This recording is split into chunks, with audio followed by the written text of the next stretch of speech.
বিশ্বনবীও থাকতে পারেন নাই, চলে গেলেন, প্রচন্ড অসুস্থ। বিশ্বনবী আয়েশারে বললেন, ও আয়েশা, আমার পেটের ভেতরে প্রচন্ড ব্যথা। ওই যে খায়বার দুর্গে এক ইহুদির বাড়িতে দাওয়াত খেতে গিয়েছিলাম, ইহুদি মহিলা গোশতের মধ্যে বিষ মাখিয়ে দিয়েছিল, আমার মনে হয় বিষের ব্যথা আবার শুরু হয়েছে। বিশ্বনবী ওই বিষের ব্যথায় মারা গিয়েছেন। কাউকে বিষ পান করিয়ে মারলে লোকটা শহীদ। বিশ্বনবী শুধুমাত্র কেবলমাত্র নবী নয়, ওনার নবুয়তও আছে, আবার শাহাদাতও আছে। সুবহানাল্লাহ পড়ে। জামা বাইনান নবুওয়া ওয়াস শাহাদা। বিশ্বনবী শহীদ, আবার তিনি নবী। যেন তেন নবী নাকি? শেষ নবী, সব নবীর সেরা নবী। কোন নবীর সাথে আমার নবীর কোন তুলনা চলে? এই নবীও থাকতে পারলেন না। বলে, আয়েশা, ব্যথা আমি থাকতে পারি না। ওই যে খায়বার দুর্গের বিজয়ের পরে ইহুদির বাড়িতে খেতে গিয়েছিলাম, ইহুদি মহিলা ছাগলের গোশতের মধ্যে বিষ মাখিয়ে দিয়েছে, ওই বিষের ব্যথা আমাকে কাবু করে ফেলেছে। বিশ্বনবী কাঁদে, হুশ ফিরে পায়, আবার বেহুশ হয়। সাহাবাদের মধ্যে কান্নার রোল।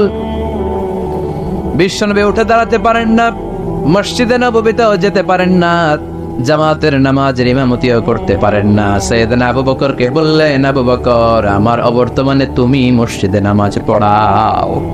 সাইয়েদনা আবু বকর নামাজ শুরু করে দিলেন। বিশ্বনবী বললেন, আয়েশা, একটু ঠান্ডা পানি আনো। ঘেমে ঘেমে বিশ্বনবী হয়রান।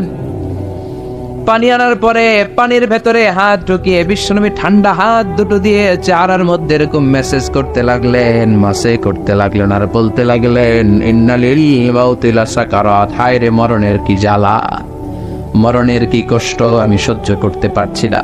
বিশ্বনবীর এই কষ্ট দেখে বিশ্বনবীর কলিজার টুকরা, নয়নের পুটুলি সাইয়েদাতুনা ফাতেমা কেঁদে কেঁদে হয়রান।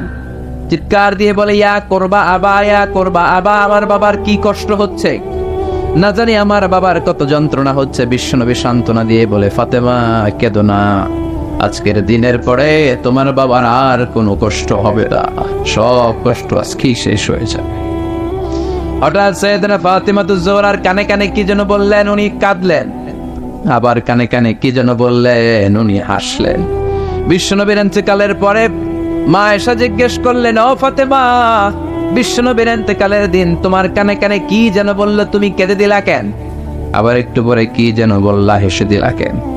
ফাতেমা বলে, বিশ্বনবী আমার কানে কানে বলেছিল, ও ফাতেমা, ধৈর্য ধারণ করো, আমার সময় আর বেশি নাই, কারণ আল-ইয়াউমা আকমালতু লাকুম দীনাকুম ওয়া আতমামতু আলাইকুম নি'মাতি ওয়া রাদিতু লাকুমুল ইসলাম দীনা। ইসলামকে আল্লাহ পরিপূর্ণ করেছেন, আমি হয়তো আর পৃথিবীর বুকে থাকবো না, আমি চলে যাব রে ফাতেমা। সাইয়েদাতুনা ফাতেমা কাঁদতে শুরু করলেন। কিছুক্ষণ পর আবার কানে কানে বললেন, ও ফাতেমা, তুমি কেঁদো না, আমার ইন্তেকালের পরে আমার পরিবার বর্গের মধ্য থেকে অল্প কিছু দিনের ব্যবধানে তোমার সাথে আমার আখিরাতে দেখা হয়ে যাবে রে ফাতেমা। সাইয়েদাতুনা ফাতেমা তখন হেসে দিলেন, পড়েন আল্লাহু আকবার। ওই বিশ্বনবীও কি থাকতে পারছে নাকি? কথা কন, আপনারা পারবেন? আমরা পারবো? এজন্য আল্লাহ বললেন, আলহাকুমুত তাকাসুরু হাত্তা যুরতুমুল মাকাবির। দুনিয়ার লোভ লালসা তোমাদেরকে পাগল বানিয়ে দিয়েছে। এই পাগলামি আর মোহ তোমাদের থামবে না যতদিন না তোমরা কবরের ভেতরে ঢুকবা। কার কথা? কার কথা? আলহাকুমুত তাকাসুর, বেশি বেশি চাওয়ার লোভ তোমাদের মধ্যে বাসা বেঁধেছে। বেশি বেশি পাওয়ার আকাঙ্ক্ষা আমাদের আছে না নাই? এটা আছে, ওটা চাই, নারী আছে, গাড়ি চাই, বাড়ি আছে, ওটা চাই, চাওয়ার কোনো শেষ নাই। আনলিমিটেড হিউম্যান ডিমান্ডস আছে না নাই? সনের ঘর মনে মনে কয় টিনের ঘর হলে ভালো, আল্লাহ টিনের ঘরের ব্যবস্থা করে দিল। এবার মনে মনে কয় কাঁচা পাকা দালান হলে ভালো, ওইটাও হইছে। তারপর ভাবে একটা পাকা দালান যদি হইতো কত ভালো হইতো, ওইটাও আল্লাহ ব্যবস্থা করে দিছে। এবার মনে মনে কয় একটা ফ্ল্যাট যদি কিনতে পারতাম, আছে না নাই? কথা বলে। সাইকেল যার আছে হুন্ডা চায়, হুন্ডা যার আছে প্রাইভেট কার চায়, প্রাইভেট কার যার আছে হেলিকপ্টার চায়, আছে না নাই? যিনি মেম্বার চেয়ারম্যান হতে চায়, চেয়ারম্যান সাহেব এমপি হতে চায়, এমপি সাহেব মন্ত্রী হইতে চায়, মন্ত্রী কি হইতে চায়? বাংলাদেশে এই সুযোগ নাই। বাংলাদেশে হয় উনি নয় উনি, এই দুই উনির বাইরে কেউ হবে? কথা কন, আরো জোরে বলেন। আল্লাহ ওনাদেরকে ভালোভাবে চালানোর তৌফিক দেখ। এই দুইটা মাই তো আমরা পাইছি না, ঠিক কি না? এই মা যদি আমগরে আগলে রাখে, আমরা সন্তানরা কোনো আপত্তি জানাবো না, কিন্তু ইসলাম দিয়ে চালাতে হবে দেশ, চিল্লায় বলো ঠিক কি না? এজন্য আল্লাহ বললেন আলহাকুমুত তাকাসুর, বেশি বেশি পাওয়ার আকাঙ্ক্ষা তোমাকে পাগল বানিয়ে দিয়েছে। পাগলের মতো আমরা ছুটছি, আরো লাগবে, আরো আরো খাবো, সব আমার, এরকম একটা মানসিকতা আছে না নাই? লাগলেও চায়, না লাগলেও চায়। মোবাইল নাই, আল্লাহর কাছে কান দে, আল্লাহ একটা মোবাইল যদি থাকতো, সবার হাতে মোবাইল, সবাই টিপে, আমি টিপতে পারি না, আছে না নাই? আল্লাহ একটা নোকিয়া সেটের ব্যবস্থা করে দিস। এবার মনে মনে কয় এরকম একটা যদি পাইতাম, টাচ মোবাইল, টাচ করলে গান বাইর হয়, আছে না নাই? আল্লাহ এটাও দিয়ে দিলে এবার কয় আল্লাহ, অনেকে দেখি পিছনে একটা আপেল থাকে, আপেল ছিল, হ্যাঁ আইফোন আপেল থাকে না? আল্লাহ একটা আপেল দরকার, আপেল, আল্লাহ একটা আপেলের ব্যবস্থা করে দিছে। এবার কয় আল্লাহ আইপ্যাড লাগবে, আইপ্যাড, এটারে কয় আইপ্যাড। এরপর আল্লাহ আইপ্যাডে দিছে, এবার কয় আল্লাহ ম্যাকবুক প্রো লাগবে। চিনো? আমার বাসায় একটা আছে ম্যাকবুক, ওইটা হাই কনফিগারেশনের কাজগুলো করার জন্য লাগে, রিসার্চের কাজে, বিভিন্ন কাজে লাগে। ওইটাও আল্লাহ দিছে। এবার কয় আল্লাহ ক্রেওয়ান সুপার কম্পিউটার লাগবে। ইউনাইটেড স্টেটস অফ আমেরিকাতে যারা মিলিটারি বেইজে কাজ করে, তাদের ম্যাথমেটিক্যাল ইকুয়েশন ড্র করার জন্য ওইটা লাগে, ওইটাও দিছে। এবার কয় আল্লাহ আরেকটা লাগবে, আছে না নাই? মানুষের চাহিদার কোনো শেষ নাই। এজন্য আল্লাহ বললেন আলহাকুমুত তাকাসুরু হাত্তা যুরতুমুল মাকাবির।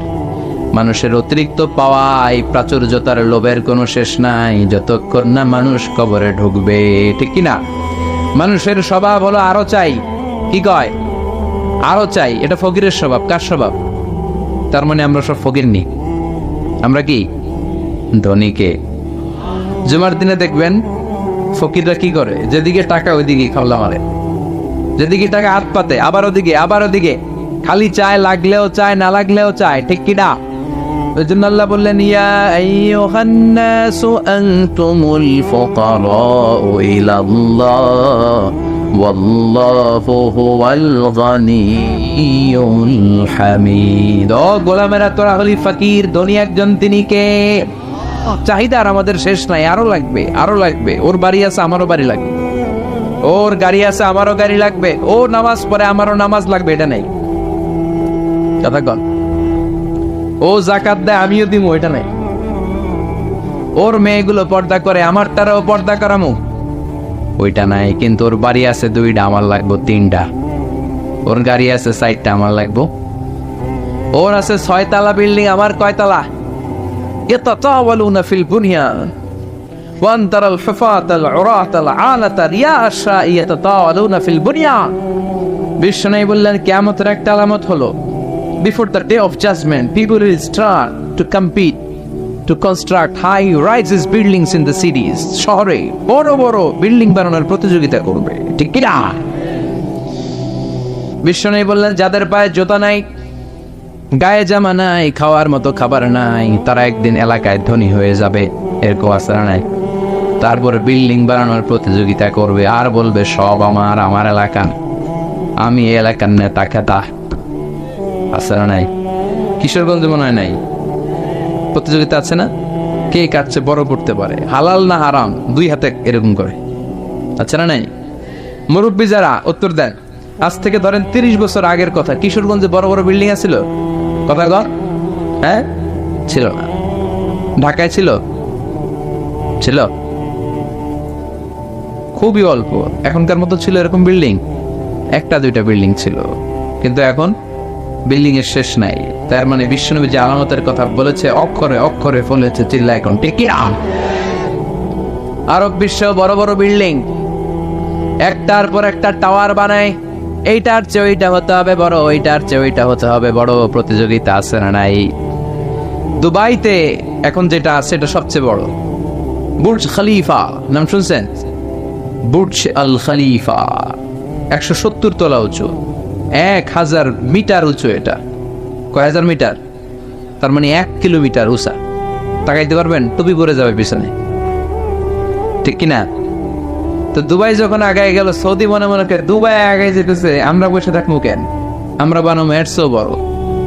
ওরা বানাবে 1000 মিটার উঁচা, আমাদেরটা বানাবো 1001 মিটার উঁচা।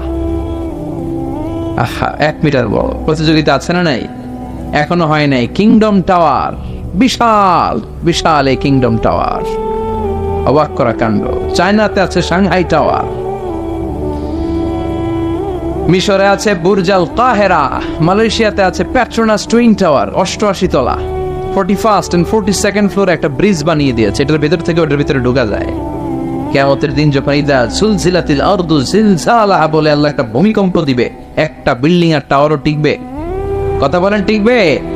এজন্য আল্লাহ বললেন আলহাকুমুত তাকাসুরু হাত্তা যুরতুমুল মাকাবির।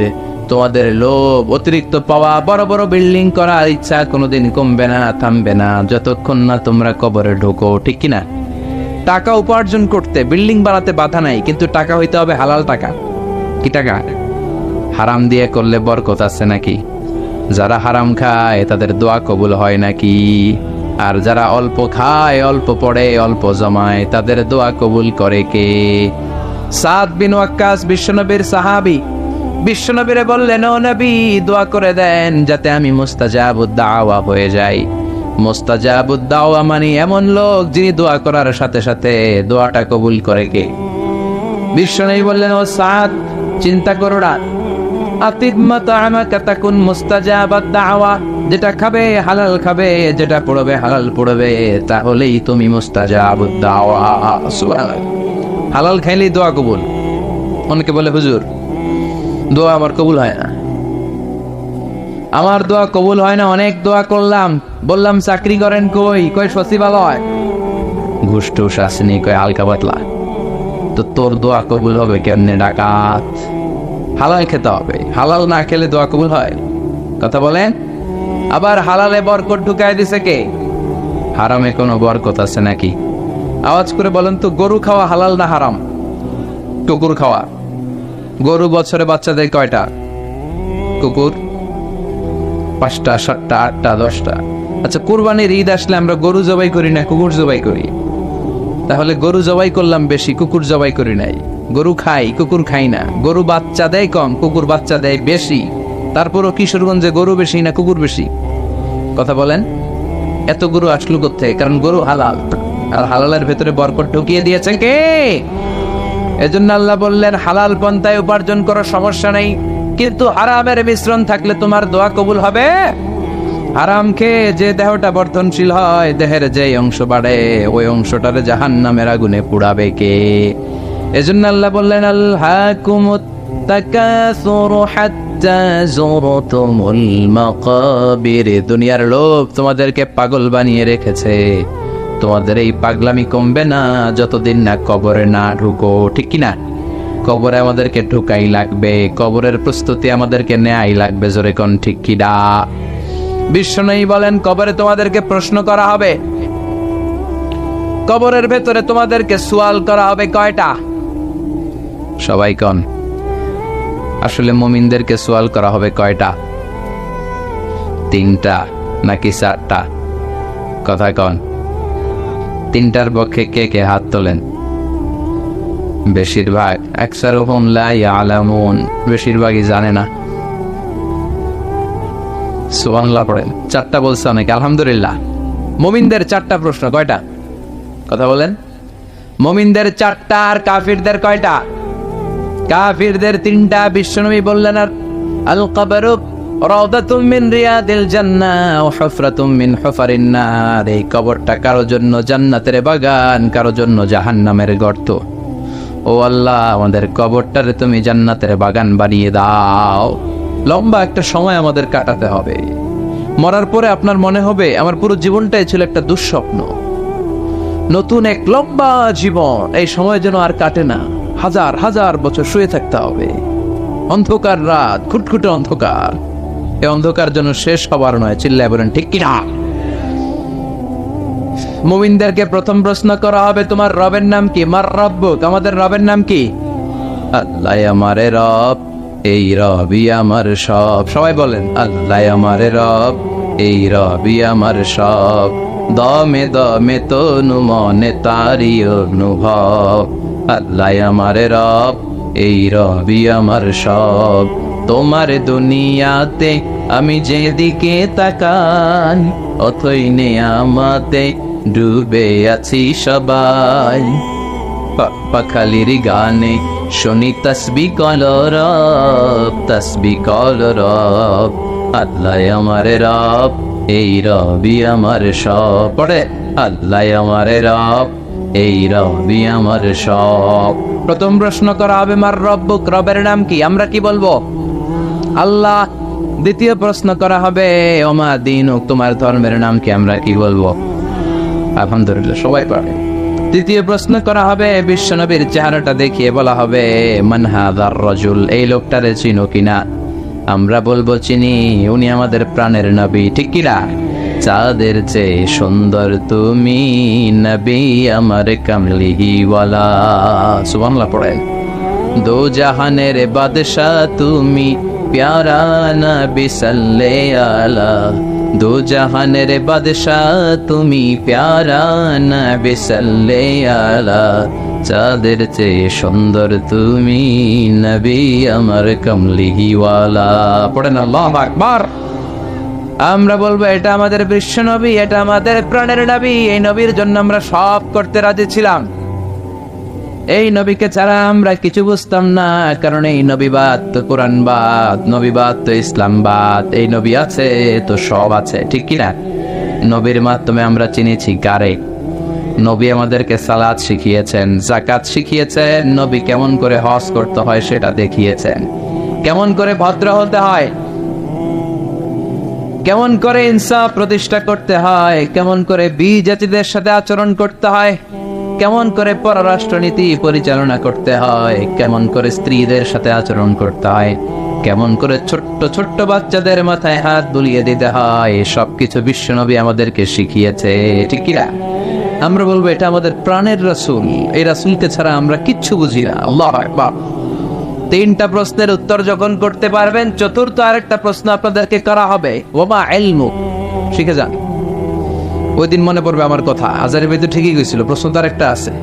পড়াইছি তিনটা, আরেকটা আসছে নতুন করে। ঝামেলা আছে না নাই? পরীক্ষায় প্রশ্ন 4টা, শিখছেন কয়টা? আরেকটার জন্য ভেজাল আছে না? চতুর্থ প্রশ্ন ওমা ইলমুক, এলএম কি, মানে কোত্থেকে পারলা? এই তিনটা প্রশ্নের উত্তর কেমন করে জানলা? কাফনের কাপড়ে লিখে আনছো কিনা, নাকি হাতের মধ্যে কেউ লেখা দিছিল? অনেকে স্কেলের মধ্যে এরকম নকল নিয়ে যায়, আছে না নাই? কাগজের মধ্যে নকল লইয়া মৌজায় ঢুকায়, আছে না নাই? টুবির ভিতরে নকল, আছে না নাই? বোতামের ভিতরে, আছে না নাই?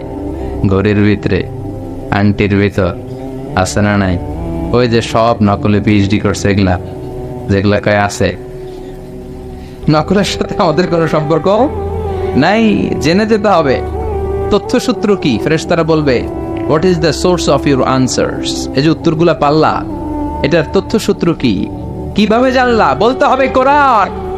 এই কোরআন থেকে পড়ে পড়ে আমি জেনেছি, চিল্লায় বলো ঠিক কিনা? বিশ্বনবীর হাদিস পড়ে জেনেছি, ইসলামী সাহিত্যগুলো পড়ে পড়ে আমি জেনেছি, নকল করি নাই। তার মানে 4টা প্রশ্নের উত্তর দিতে পারবেন, আলহামদুলিল্লাহ। ফেরেশতারাও খুশি, বলবে আহলান সাহলান, খোশামদেদ, কংগ্রাচুলেশন। সুবহানাল্লাহ পড়েন। ফায়ুফসাহু লাহু কবরুহু, তার কবরটারে ৭০ যিরাআন ৭০ হাত লম্বা করে দেয়া হবে। ইফতাহু লাহু বাবুন ইলাল জান্নাহ, জান্নাতের দিকে একটা দরজা করে দেয়া হবে। জান্নাতের সুঘ্রাণ, জান্নাতের এয়ার কন্ডিশনের ঠান্ডা ঠান্ডা বাতাস তার কবরটারেও ঠান্ডা করে দিবে। ইলবাসু মিন লিবাসি আহলিল জান্নাহ, জান্নাতের 2টা পোশাক তারে পরিয়ে দেয়া হবে। আর বলা হবে নাউম কা নাউমিল আরুস, বর যেমনি বাসর রাতে কনেকে নিয়ে আনন্দের ঘুম দেয়, তুমি এরকম একটা ঘুম দাও। সুবহানাল্লাহ পড়ে। কি বলবে? ঘুমাও, ঘুমাও, স্লিপ টাইট, আনন্দে ঘুমাও, আরামসে ঘুমাও। বাসর রাতে বর যেমনি কনেকে নিয়ে ঘুমিয়ে পড়ে, তুমিও ঘুমিয়ে যাও। আনন্দের একটা ঘুম জান্নাতি লোকটা কবরের মধ্যে দিবে। ইসরাফিলের সিংহার আগে ওই ঘুম আর ভাঙবে না। সুবহানাল্লাহ। ও আল্লাহ, আমরা যেন 4টা প্রশ্নের উত্তর দিয়ে জান্নাতি পোশাক পরে একটা ঘুম দিতে পারি, তুমি কবুল করো। পড়ে না আমি। আর যারা ইসলাম মানে নাই, যারা কোরআন মানে নাই, যারা মা বাবার সাথে বেয়াদবি করেছে, যারা নাস্তিকতার দোসর সেজেছে, যারা বিশ্ব নবীর গালি দিয়েছে, যারা কাফের, যারা নাস্তিক, যারা বামপন্থী, তাদের কাছেও দুজন ফেরেশতা আসবে। আসওয়াদান আজরাকান, নীলাভ চক্ষু, কালো গাত্র বর্ণের, দেহের রং কালো, চোখের রং নীল, দেখতে ভয়ঙ্কর না? এসেই বলবে, ওঠ, বস, বল তোর রবের নাম কি? মার রব্বুক। কয় জানি না। কি বলে? আমি কোন রব টপ জানি না, আমি শুধু নেতা খাতাদের পিছনে পিছনে ঘুরেছি, আমি খালি সমাবেশের মধ্যে ককটেল বোমা মারতাম। এরকম ডাকাইত আছে না নাই? আমি 31st নাইটে মেয়েদের ওন্না ধরে টান দিয়েছি, আমি এলাকার মধ্যে টেন্ডারবাজি করেছি, আমি চাঁদাবাজি করেছি, আমার নাম সবাই দিছে কানা রমজান। আছে না নাই? আমি ছিলাম ডাকাত। রব টপ কি আমি জানি না। I don't know anything about it. What are you talking about? Drop. I don't know. কিচ্ছু জানি না আমি, রব টপ কি আমি জানি না। মাফ চাই, দোয়া চাই। ফেরেশতারা বলবে, ওকে, দ্বিতীয় প্রশ্ন, ওমা দিন, উত্তর ধর্মের নাম কি? কয় ধর্ম আবার কি? ধর্ম আবার? আমার কোনো ধর্ম নাই।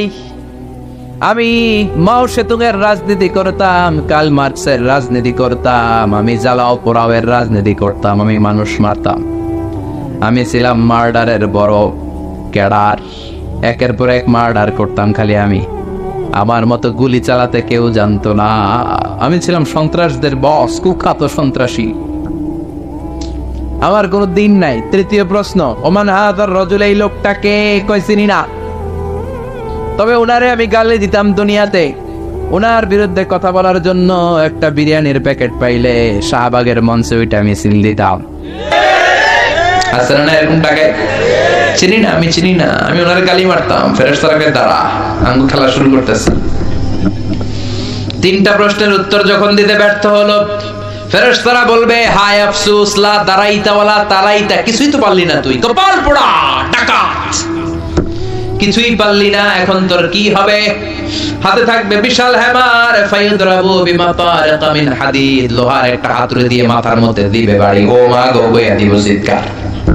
এক বাড়িতে মাথা নাই, ঠ্যাং নাই, দেহটা চূর্ণ বিচূর্ণ হয়ে যাবে, 70 গজ জমিনের ভেতরে ঢুকে যাবে। ওর চিৎকারে পুরো কবরস্থানটা তখন থারথার করে কাঁপবে। এই হলো 1 নম্বর শাস্তি। 2 নম্বর শাস্তি, দেহটা আবার মিলে যাবে, আবার হাতুড়ি দিয়ে বাড়ি, আবার ও মা গো বলে চিৎকার, আবার দেহটা ফিট হয়ে যাবে। জমিনকে বলা হবে, ইয়া আরদু ইলতাইমি, ও জমিন তুমি 2 দিক থেকে এই টাকাটারে চাপা দাও। জমিন চাপা দিবে, ক্লাপস করবে এভাবে, ডান দিকের পাঁজর বায়ে চলে যাবে, বাম দিকের হাড্ডি ডান দিকে আসবে, পুরো দেহটা পাউডার হয়ে যাবে। হাত্তা সাআ, কিয়ামত পর্যন্ত, ইসরাফিলের সিংহায় ফুৎকার পর্যন্ত এই শাস্তি, এই পানিশমেন্ট, এই খেলা চলতেই থাকবে। চিল্লায় পড়েন নাউযুবিল্লাহ। এজন্য বিশ্বনবী আল্লাহর কাছে দোয়া করতেন, আল্লাহ, আল্লাহুম্মা ইন্না নাউযু বিকা মিন আযাবিল কবর, ও আল্লাহ, কবরের আযাব থেকে তুমি আমাদের বাঁচাও। পড়ে না আমিন, আর জোরে পড়ে না আমিন। আবার বিশ্বনবী কবর দেখলে এখানে গাছ রোপণ করে দিতেন। কবরের পাশে গাছ লাগিয়ে দিলে গাছগুলো যে পাতাগুলো যে জিকির করে, ওইটার কারণে কবরের আযাব মাফ করে কে? আবার বিশ্বনবী কবর উঁচু করতে নিষেধ করেছেন। সাইয়েদনা আলীকে মদিনায় বললেন, ও আলী, মদিনায় যত উঁচু কবর দেখবা ভেঙে ফেলবা। ইসলামে কোনো উঁচু করে কবর রাখার বিধান নাই। চিল্লায় বলেন ঠিক কিনা? আবার কবরের কাছে যে চাওয়ার কোনো বিধান নাই, চাইতে হবে কার কাছে? কেউ ফিরে না খালি হাতে, খাঁচারে তোর দরবারেতে, বলে না অনেকে? বলে নাউজুবিল্লাহ পড়বেন না? ভুয়া কথা। অনেক কিছু নিয়ে যায়, খালি হাতে ফিরে। দামি ঘড়ি নিয়ে ওই দরবারে যাবেন, দেখবেন চোর ঘড়ি চুরি করে ফেলছে, আপনি খালি হাতে ফিরতেছেন। আছে না নাই? দামি জুতা নিয়ে গেলে ধাক্কা ধাক্কিতে জুতা কই, আমনে কই, ঠিক নাই? তার মানে খালি পায়ে ফিরে। একটা দরবার থেকে কেউ কোনোদিন খালি হাতে ফিরে না। দরবারটা কার? কেউ ফিরে না খালি হাতে, আল্লাহরে তোর দরবারেতে। সবাই পড়েন, কেউ ফিরে না। এজন্য বিশ্বনবী বলতেন, খবরদার কবরের কাছে যে কিছু চাওয়া যাবে না, কারণ আল মাইয়িতু ফিল কবর কাল গারিকু ফিল বাহর। সাঁতার না জানা ব্যক্তি সাগরে পড়লে যেরকম অসহায়, কবরে গেলে মানুষ তেমন অসহায়, ঠিক কিনা? উনি আপনারে কিছু দিতে পারবেন, আপনি দিয়ে আসবেন, আপনি যে দোয়া করবেন তার মাগফিরাত কামনা করবেন, ঠিক কিনা? বিশ্বনবী প্রথমে কবর জিয়ারতের নিষেধ করেছেন, পরে আবার অনুমতি দিয়েছেন। বিশ্বনবী বলেছেন, নাহাইতুকুম আন জিয়ারাতিল কুবুর আল-আনা ফাজুরুহা ফাইন্নাহা তুযাক্কিরুল আখিরা। আগে আমি কবর জিয়ারত করতে বারণ করতাম, এখন আমি অনুমতি দিলাম, কবর জিয়ারত করো। কবর জিয়ারত করা সুন্নাত, কোন সুবহানাল্লাহ। কবর জিয়ারত করেন, আব্বার কবরের সামনে যান, মায়ের কবরের সামনে দাঁড়ান, মাইক টান, আর চিন্তা করেন, আব্বারে তো আমার হাতে রেখে গেলাম এইখানে, আমার তো দাড়িগুলো সাদা হতে শুরু করেছে, চুলগুলো পাকতে শুরু করেছে, আর কয়েক বছরের ব্যবধানে হয়তো আমার ছেলে আমার লাশটা এনে আমার এইখানে রেখে যাবে। এই চিন্তা তখন আসবে, চিল্লা এখন ঠিক কিনা? এজন্য চাওয়া যাবে, কবরে যে কিছু চাওয়া যাবে, চাবেন কার কাছে? অসুস্থ, সুস্থ করে কে? পরীক্ষায় পাশ করতে পারেন না, তৌফিক দিতে পারে কে? চাকরি নাই, বেকার, চাকরির ব্যবস্থা করবে কে? ব্যবসায় মন্দা, ব্যবসায় সফল করে দিতে পারে কে? বিয়ে হচ্ছে না, বিয়ের ব্যবস্থা করবে কে? বিয়ে হয়েছে, সন্তান নাই, সন্তান দেয় কে? মেয়ে হয়েছে, ছেলে নাই, ছেলে দেয় কে? ছেলে আছে, মেয়ে নাই, মেয়ে দেয় কে? দুইটাই দেয় কে? আবার কাউরে কিচ্ছু দেয় না, তিনি কে? সুন্নাত নয় শুধু সুমধুর আলাপ, আর সুন্নাত হলো হুঙ্কার গর্জন, ঠিক কিনা? সুন্নাত নয় শুধু পাগড়ি মাথায় দেয়া, আর সুন্নাত হলো অন্যায় বাধা দেয়া। অন্যায় বাধা দিবেন, রাজি আছেন নাকি? দেখে মুখ বুজে সহ্য করবেন? বাধা দেওয়ার দরকার আছে না নাই? অন্যায় দেখতে দেখতে, শুনতে শুনতে, হেকমত করতে করতে প্রতিবাদের ভাষাটুকু আমরা হারিয়ে ফেলেছি, চিল্লা এখন ঠিক কিনা? সুন্নাত নয় শুধু মেষ চড়াতে যাওয়া, আর সুন্নাত হলো রাষ্ট্রনায়ক হওয়া, ঠিক কিনা? নাকি কোরআনের শুধু অর্থনীতি, কোরআনের সমাজনীতি মানবেন, কোরআনের রাজনীতি মানা যাবে না? কোরআনের ভেতরেও রাজনীতি আছে না নাই? বিশ্বনবী মদিনার প্রেসিডেন্ট ছিলেন কি ছিলেন না? মদিনার চোরগুলো ধরে ধরে বিশ্বনবী হাত কেটে দিয়েছে কি দেয় নাই? মদ যারা খেয়েছে মাইট দিয়েছে কি দেয় নাই? নামাজ যারা পড়ে নাই, এক ওয়াক্ত নামাজের জন্য 5 বেত মদিনার রাষ্ট্রে ছিল কি ছিল না? আজকেও যদি আমার দেশের প্রধানমন্ত্রী, প্রিয় প্রধানমন্ত্রী ঘোষণা দিয়ে দেয়, কালকে থেকে একটাও বেনামাজি থাকতে পারবে না, এক ওয়াক্ত নামাজ মিস হলে 5টা করে বেতের বাড়ি। বক্তা সাহেব বক্তব্য দেওয়ার পর নামাজ না পড়লে বক্তার পিছনে 5 বেত আছে না নাই? আপনারা কইছেন, আমি কই নাই, আমার কোনো দোষ নাই। এই নিয়মটা যদি হতো, বিশ্বনবী বলেছেন, ইন্নাল্লাহা মা ইয়াযাউ বিস সুলতান লা ইয়াযাউ বিল কুরআন। আল্লাহ মাঝে মাঝে ক্ষমতার প্রয়োগে সমাজে যা করান, ওটা কোরআন দিয়েও করায় না। এজন্য প্রধানমন্ত্রী মাইরের ঘোষণা দিবে আর আমরা ওয়াজ করে যাব। মাইর আর ওয়াজ দুইটার বিনিময়ে বাংলার জমিনে ইসলাম কায়েম করায় দিবে কে? আমরা সারা জীবনও ওয়াজ করে যেটা করতে পারবো না, ক্ষমতার মসনদ থেকে একটা অর্ডার আসলে বাংলাদেশে ইসলাম কায়েম হয়ে যাবে। সুন্নাত নয় শুধু মেষ চড়াতে যাওয়া, আর সুন্নাত হলো রাষ্ট্রনায়ক হওয়া। মহাব্বতে তার সুদিনের সাথী তুমি, দুর্দিনেও তার পাশে থাকো কি? আরো কিছু সুন্নাত আছে তুমি জানো কি? জানলেও জীবনে কখনো তা মানো কি? সুন্নাত নয় শুধু দাওয়াতের মেহমান, ঠিক না? সুন্নাত নয় শুধু খাওয়া শেষে মধুপান, আরো কিছু সুন্নাত আছে তুমি জানো কি?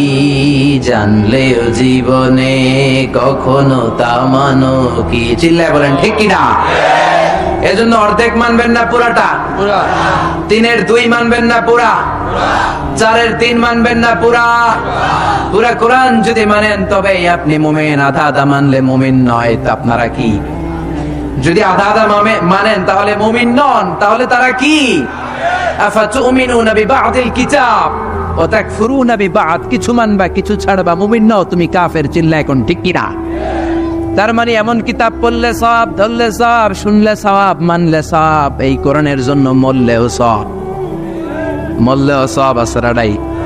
কোরআনের জন্য আমাদের ভাইয়েরা মরে কি মরে না, রক্ত দেয় কি দেয় না, কত রক্ত লাগবে তোমাদের? আমাদের কাছে টাটকা রক্ত আসরাডাই। জোরে বলেন।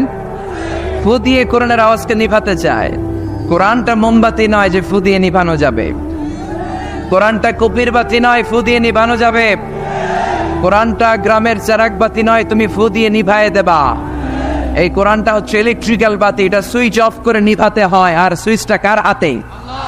এজন্য আল্লাহ বলেন খবরদার, ইউরিদুনা লিইউতফিউ নূরাল্লাহি বিআফওয়াহিহিম ওয়াল্লাহু মুতিম্মু নূরিহি ওয়ালাউ কারিহাল মুশরিকুন। কোরআন বিদ্বেষীরা, ইসলাম বিদ্বেষীরা কোরআনের আলোকে ফু দিয়ে নিভিয়ে দিতে চায়, কিন্তু কোরআন তো মোমবাতি নয় যে ফু দিয়ে নিভানো যাবে। কোরআনের বাতিকে কিয়ামত পর্যন্ত জ্বালিয়ে রাখবে কে? আজ পর্যন্ত কেউ নিভাতে পারে নাই, পারবেও না, চিল্লা এখন ঠিক কিনা? কোরআনের বাতি নিভাইতে আসলেও নিজেই নিভে যায়, চিল্লায় বলেন ঠিক কিনা? আপনি এক জায়গায় কোরআনের আওয়াজকে স্তব্ধ করে দিবেন, আরো 10 জায়গায় কোরআনের আওয়াজ গর্জে উঠবে। আপনি এক জায়গায় মুফাসসিরকে আটকায় রাখবেন, 10 জায়গায় মুফাসসিরে ইসলাম কায়েম করে ফেলবে। এক মুফাসসির কারাগারে তো লক্ষ মুফাসসির ঘরে ঘরে, চিল্লায় বলেন ঠিক কিনা? ময়দানে ময়দানে মুফাসসিরদের হক কথাগুলো আছে না নাই? ইসলামের কান্ডারি আজও বাংলার জমিনে আছে না নাই? সিংহকে জেলে বন্দী করলো, সিংহের বাচ্চাগুলো আছে না নাই? মনে রাখতে হবে, সিংহের বাচ্চা হলেও সেগুলো সিংহ, সেগুলো বানর নয়। সিংহের বাচ্চা হলে সেগুলো সিংহ, সেগুলো শিয়াল নয়। সিংহের বাচ্চা যেগুলো, সেগুলো আর একটা সিংহ, চিল্লায় বলেন ঠিক কিনা? সময় মতো ওই সিংহের গর্জনে পুরো বন কেঁপে কেঁপে উঠবে, চিল্লায় বলেন ঠিক কিনা? এজন্য আল্লাহ বলেন এই কিতাব পড়লে সওয়াব, ধরলে সওয়াব, শুনলে সওয়াব, এই কিতাব মানলে সওয়াব, এই কিতাবের জন্য মরলেও সওয়াব আছে না নাই? মরতে রাজি আছেন? রাজি আছেন মরতে? কোরআনের জন্য মরলে আপনি মরবেন না, আজীবনের জন্য জীবিত থেকে যাবেন, ঠিক কি না? ওয়ালা তাকুলু লিমান ইয়াকতালু ফি সাবিলিল্লাহি আমওয়াত বাল আহইয়াউ ওয়ালাকিন লা তাশউরুন। আল্লাহ সতর্কবাণী দিয়ে বললেন খবরদার, কোরআনের রাজ কায়েম করতে যে আমার জমিনে যারা রক্ত ঢাললো, কোরআনকে মসনদে বসাতে যে, কোরআনের সমাজ প্রতিষ্ঠা করতে যে যারা জীবন দিল, তাদেরকে তোমরা মৃত বলো না। সুবহানাল্লাহ, তারা জীবিত। কিয়ামতের দিন তারা সবুজ পাখি হয়ে জান্নাতের আনাচে কানাচে ঘুরে বেড়াবে, চিল্লায় পড়েন আল্লাহু আকবার। এজন্য কিতাব পড়লে সওয়াব, ধরলে সওয়াব, শুনলে সওয়াব, মানলে সওয়াব, কিন্তু কেমন করে পড়বো তারও একটা নিয়ম আছে না নাই? কথা বলে, আপনি কেমন করে পড়বেন, কোত্থেকে কোরআন পড়বেন, এই ব্যাপারে গাইডলাইন, দিক নির্দেশনা কোরআনের ভেতরে দিয়েছে কে? আল্লাহ বলেন ফাকরাহু মা তায়াসসারা মিনাল কুরআন। আমি আমার কোরআনকে এত সহজ করে দিলাম, কোরআনের যে দিক দিয়ে মনে চায় তুমি পড়ো, কবুল করে নিবে কে? আমরা যে কোরআনটা পড়ি এটা রিওয়ায়াত হাফসান আসিম, আরো অনেকগুলা কেরাত আছে, 7 কারি 14 রাবি, যেটা দিয়ে আপনি পড়েন আপনার তেলাওয়াতকে কবুল করে নিবে কে? আমরা পড়ি মালিক ইয়াউমিদ্দিন, কোন কেরাতে আছে মালিক ইয়াউমিদ্দিন। আমরা পড়ি সিরাতাল মুস্তাকিম, ওয়ারশের কেরাতে আছে, কম্বুলের কেরাতে আছে সিরাতাল মুস্তাকিম। যেই কোনো কেরাত দিয়ে আপনি পড়েন না কেন, কবুল করে নিবে কে? এজন্য আল্লাহ বললেন কোরআন পড়ার নিয়ম হলো যেদিক দিয়ে মন চায় পড়বা, কিন্তু পড়ার আগে ওযু করবা, আর পড়া শুরু করার আগে শয়তানের ব্যাপারে পানাহ চাওয়ার দরকার আছে না নেই? ফাইদা قرأت القرآن فاستعذ بالله من الشيطان الرجيم পড়েন আউযু বিল্লাহি মিনাশ শাইতানির রাজিম বিসমিল্লাহির রহমানির রহিম। আপনি ওযু করলেন, আউযুবিল্লাহ পড়লেন, বিসমিল্লাহ পড়লেন, তারপরে আল্লাহ বলে ওয়ারাত্তিলিল কুরআনা তারতিলা। কোরআনকে মন গড়া তেলাওয়াত করা যায় না, যেমন খুশি সুর দিতে মন চায় তেমন সুর দেয়া যায় না। কোরআনকে তারতিলের সাথে, তাজবিদের সাথে, তাহসিনের সাথে পড়ো, কবুল করে নিবে কে? আবার বিশ্বনবী বললেন, মান লাম ইয়াতাহান্না বিল কোরআন ফালাইসা মিন্না। আমার যে উম্মত সুর করে কোরআন পড়ে না, ও আমার উম্মত হতে পারে। অনেকে বলে, হুজুর আমার সুর নাই, আমি কেমনে পড়বো? আপনারও সুর আছে, আপনার যেটা আল্লাহ দিয়েছে ওইটাই আপনার সুর। সুর নাই কে বলছে? টয়লেটে ঢুকলে বোঝা যায় কত সুর। বাথরুমের ভিতরে বাথরুম সিঙ্গার আছে না নাই? বাথরুমে কাপড় খাসতে গেলে দেখবেন সব আইব বাচ্চা হয়ে যায়, সব জেমসের গান শিখা ফেলায়। এরকম সিঙ্গার বাংলাদেশে আছে না নাই? তার মানে সবার গলাতেই আল্লাহ সুর দিয়েছে, তাল দিয়েছে, লয় দিয়েছে। আপনার যেটাই আল্লাহ দিয়েছে ওইটারই শুরু করে পড়েন। আবার বিশ্বনবী বললেন, মন গড়া সুরে পড়বা না। ইকরাউ বিলুহুনিল কুরআনি ওয়া আসওয়াতিহা, ইকরাউ বিলুহুনিল আরাবি ওয়া আসওয়াতিহা। আরবদের লাহানে, আরবদের টিউনে, আরবদের ভয়েসে যদি তুমি কোরআন বড় কবুল করে নিবে কে? শাইখ আব্দুর রহমান as-সুদাইসির কণ্ঠে যদি ভালো লাগে ওইটা নকল করবেন, ওইভাবে পড়বেন। শাইখ সুরাইবের কণ্ঠে পড়ার চেষ্টা করবেন, মন গড়া সুরে নয়। মিষ্টি সুর ভাল লাগে, মিশারি রাশেদ আল আফাসি সুরে পড়েন, শাইখ আইয়ুব বিন ইউসুফের সুরে পড়েন। কবুল করে নেবে কে? চিল্লায় বলেন কে? এই কিতাব যেন তেন কিতাব নয়। এমনি এমনি আল্লাহ বলে নাই বাল হুয়া কোরআনুম মাজিদ। শুধু শুধু এমনি বলে না এটা কোরআনে মাজিদ। এই কোরআনটা এমন কোরআন, এই কোরআন তেলাওয়াত করলে মুমিনদের অন্তরে ঈমান বাড়ায় দেয় কে? জোরে বলেন।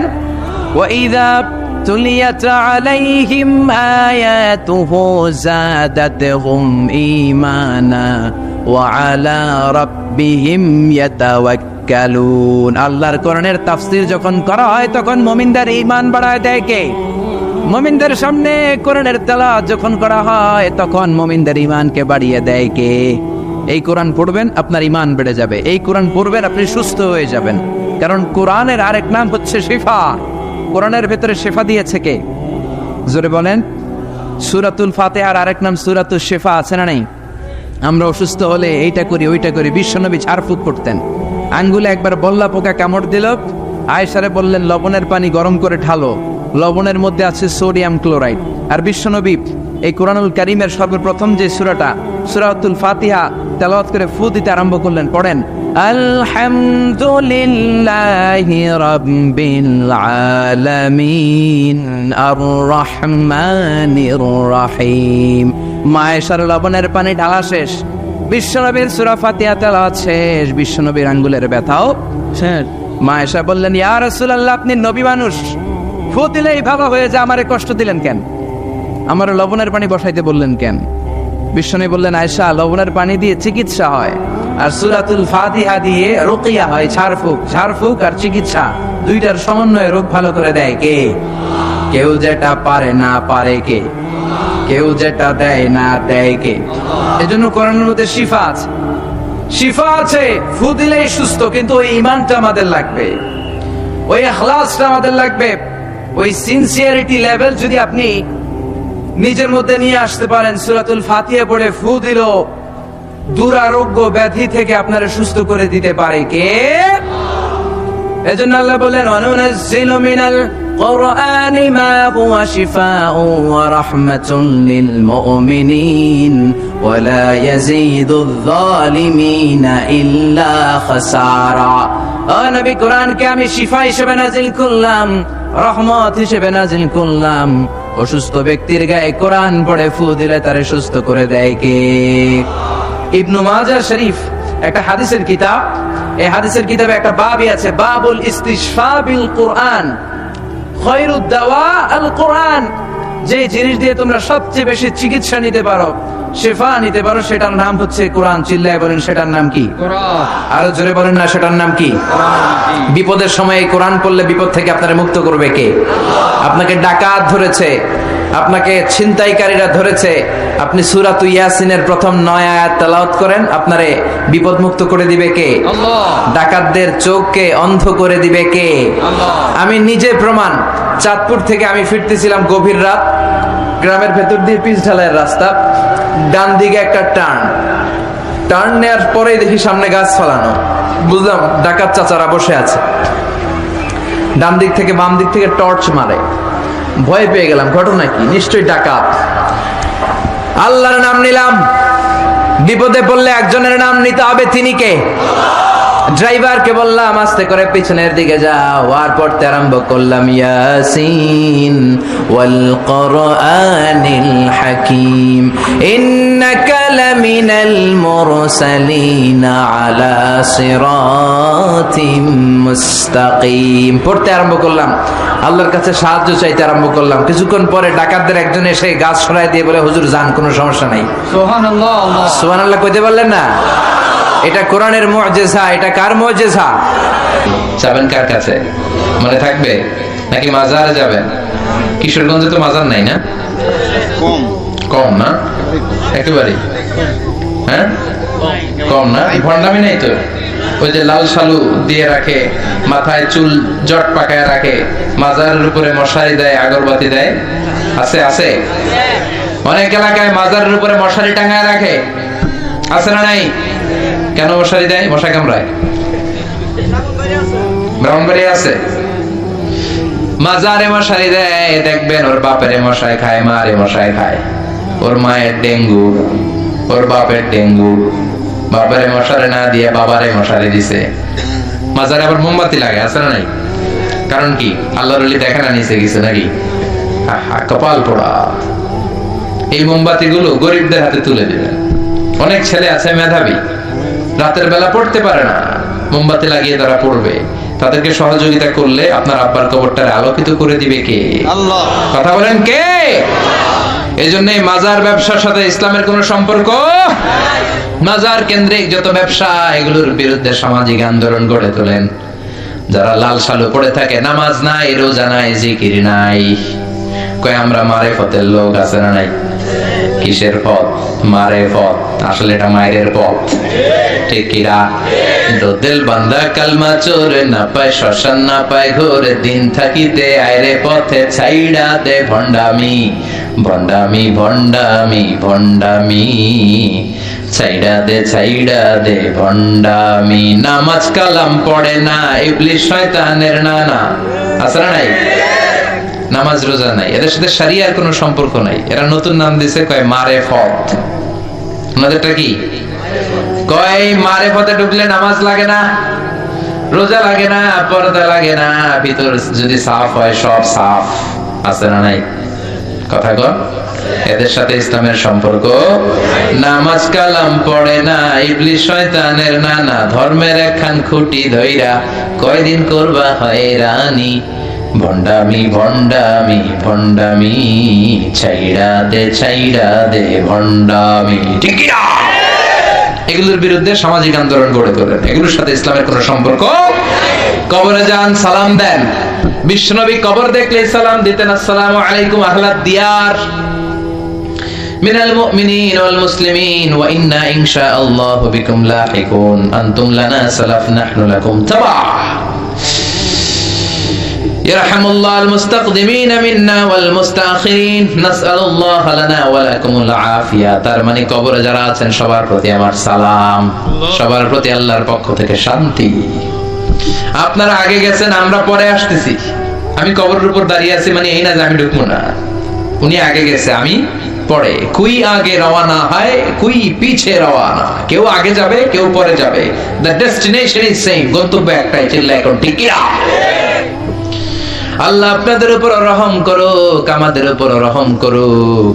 আল্লাহ আমাদের সবাইকে মাফ করে দেখ। পড়ে না আমি আমিন, আর জোরে পড়ে না আমিন। এজন্য কবরে আমাদেরকে যেতেই হবে, কবরের প্রস্তুতি আমাদেরকে নিতেই হবে। এজন্য আল্লাহ বললেন, আল্লাকুমুত তাকাসুর হাত্তা যুরতুমুল মাকাবির। তোমাদের দুনিয়ার লোভ লালসা কোনদিন কমবে না যতদিন না তোমরা কবরের ভিতরে না ঢুকো। কার কথা? এই কবরে না ঢুকা পর্যন্ত আমাদের লোভ লালসা কমবে না। বিষ্ণুই বলেন, লাউ আন্না লিকুল্লি ইবনি আদম ওয়াদিয়ান মিন যাহাব, তোমাদের সবাইকে যদি একটা করে স্বর্ণের পাহাড়ের মালিক বানিয়ে দেয়া হয়, আহাব্বা আইয়াকুনা লাহু ওয়াদিয়ান, সে চাবে আরেকটা স্বর্ণের পাহাড়ের মালিক কেমন করে হওয়া যায়, ঠিক কি না? ওমি আমার যদি স্বর্ণের একটা পাহাড়ের মালিক আল্লাহ করে দেয়, আমার 14 পুরুষ খাইয়া শেষ করতে পারবে? আল্লাহ বলেন, প্রত্যেককে যদি একটা করে স্বর্ণের পাহাড়ের মালিক বানিয়ে দেই, তারপর সে চাবে আরেকটা পাহাড়ের মালিক কেমন করে হওয়া যায়। লাইয়ামলা আফাহু ইল্লা তুরাব, কবরের মাটি তোর মুখে ঢোকার আগ পর্যন্ত তোর এই খাই খাই স্বভাব বন্ধ হবে। এজন্য আল্লাহ বললেন আলহাকুমুত তাকাসুর, দুনিয়ার প্রাচুর্যতা তোমাদেরকে মোহাচ্ছন্ন করে রেখেছে। হাত্তা যুরতুমুল মাকাবির, এই মোহ তোমাদের কোনোদিন কাটবে না যতদিন না তোমরা কবরে ঢুকো। এজন্য কবরের চিন্তা থাকার দরকার আছে না নাই?